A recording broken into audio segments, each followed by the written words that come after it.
hard each other for a very Since long we were, time. like, Yeah, because we're kid actors. I was gonna so, say. yeah. I wanted to bring up we all made three it, of you, y'all. really, but Yeah. you too, particularly like coming up from being basically a kid actor.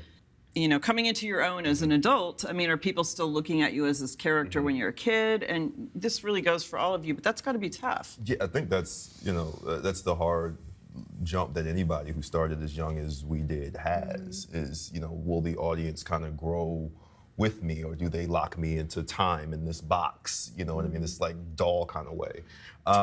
It's just what it feels like. It's like, oh, look at this doll that I thought. I think anybody who has a role of any kind that like people really love, you have to deal with that. I mean, it comes up of like, they have such an attachment to that, that they want to hang on to that, and you moving past that dismantles that for them. So I think part of it is like, you got to have that patience, but I think it's the diversity. You have to be able to switch and go back and forth. Like after we had finished Everybody Hates Chris, I didn't want to do another comedy for a while, and I didn't. And it was, to attempt to break that. And I think actually the first comedy I did after that was our sketch? Was your sketch, yeah. And you were very sinister in the sketch. Yes, very dark. I looked for things that were very dark. But that's what I noticed that after the last press run I did was for the U.S. versus Billie Holiday. Yeah.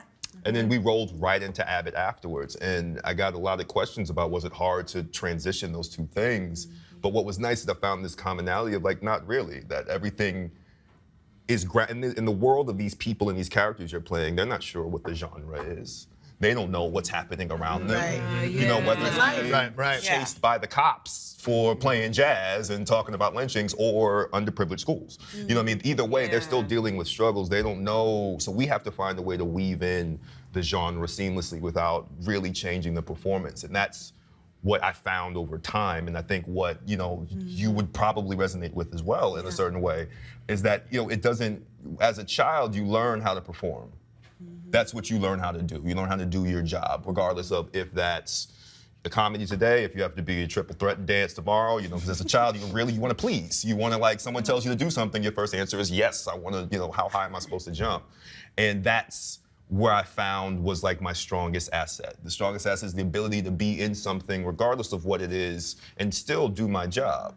Maintain the world and the life of the character, regardless of the genre, and it helps shake it up a bit.